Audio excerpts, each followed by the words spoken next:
बिस्मिल्लाहिर्रहमानिर्रहीम। अस्सलामु अलैकुम दोस्तों, क्या हिटलर ज़हनी मरीज़ था या नरेंद्र मोदी ज़हनी मरीज़ है? और क्या डोनाल्ड ट्रंप भी इस मरज़ में कुछ हद तक मुब्तला है? इस सवाल का जवाब तो शायद ज़हनी अमराज के माहिरीन ही दे सकें, पर इन शख्सियात से मंसूब जो किस्से और कहानियाँ बयान की गई हैं उनसे तो ये ज़ाहिर होता है कि नस्ल इंसानी को टॉर्चर देने में इनको ज़हनी तौर पर खुशी होती थी या खुशी होती है। इंसानी खून को बहता देखकर इन पर रत्ती भर भी कोई बुरा असर नहीं पड़ता, बिल्कुल इसी तरह के जिस तरह पानी को बहते देखकर एक आम आदमी को कुछ नहीं होता।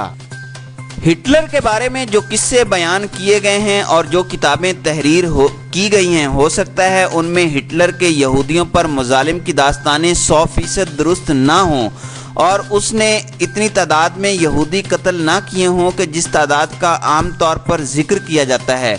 मगर इस बात में कोई शक नहीं और इसका दस्तावेजी सबूत भी मौजूद है कि उसे यहूदियों के ख़िलाफ़ एक पैथोलॉजिकल हेटेड यानी मर्जियाती नफ़रत थी और उसने लाखों के करीब यहूदियों को कैंपों में भूखा रखकर या उनको गैस चैम्बर्स में धकेल कर कत्ल किया और पूरे यूरोप को कई बरस तक एक तकलीफ में डाले रखा।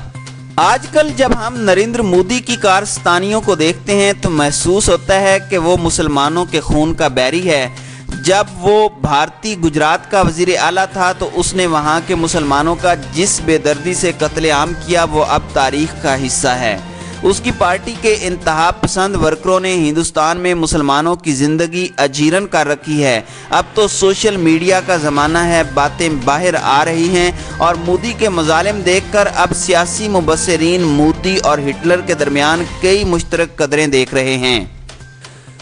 मोदी के इन इक़दामात से नस्ली तअस्सुब की बू आ रही है। इस कैटेगरी में आप ट्रंप को भी शामिल कर सकते हैं, जो काली नस्ल के इंसानों पर गोरी नस्ल के इंसानों की बरतरी के कायल हैं। दुख और हैरत की बात यह है कि हिंदुस्तानी वोटरों का मिजाज भी बदला बदला नज़र आता है, वरना वो मोदी जैसे इंतहा पसंद कट्टर किस्म के हिंदू और इसकी सियासी पार्टी को इक़्तिदार में न लाते और हिंदुस्तान से सेकुलरिज्म का जनाजा इस तरह ना निकालते कि जिस तरह उन्होंने गुज़श्ता इलेक्शन में निकाला है।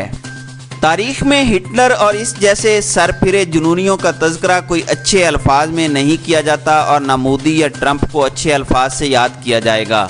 हमें तो मुत्तहिदा अरब अमारात के हुक्मरानों पर हैरत हो रही है कि आखिर नरेंद्र मोदी ने कौन सी ऐसी किताब लिखी है या कौन सा ऐसा कारनामा सर अंजाम दिया है जो वो उन्हें आज यानी 23 अगस्त 2019 को अपनी धरती पर बुलाकर अरब अमारात का सबसे बड़ा सिविलियन अवार्ड दे रहे हैं।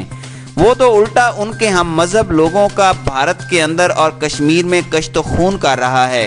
क्या अरब अमारात के हुक्मरानों को ये पता नहीं कि अहमदाबाद के इस कसाब ने वहाँ चंद साल कबल मुसलमानों के खून से होली खेली थी? जब वो वहाँ का वज़ीर आला था उस पर तो उस वक़्त अमेरिका ने भी अपने मुल्क के दरवाजे बंद कर दिए थे। हमें तो हैरत होती है कि अरब अमारात के इन हुक्मरानों के ज़मीर और इनकी मुसलमानी को क्या हो गया है। हमें तो हैरत होती है कि अरब अमारात के इन हुक्मरानों के ज़मीर और इनकी मुसलमानी को क्या हो गया है। इनको तो उसूली तौर पर करना चाहिए था कि वो फ़िलहाल मोदी को सिविलियन अवार्ड देने की ये तकरीब मुलतवी करके उनको ये एहसास दिलाते कि मकबूजा कश्मीर के मुसलमानों पर वो जो जुल्म ढा रहा है उस पर वो सख्त नाराज़ हैं। पर लगता है कि इन तिलों के अंदर तेल ही नहीं है। बेशक दौलत की इनके पास फरावानी है, दुनिया की हर आसाइश का सामान जो कि अमेरिका और यूरोप में मुयस्सर है आज आपको अमारात की सरजमीन पर दस्तयाब है। तारीख़ गवाह है कि इस कुमाश के लोग और कौमें गर्क हो जाया करती हैं। कुदरत अपना कानून इन जैसे लोगों के लिए बदला नहीं करती।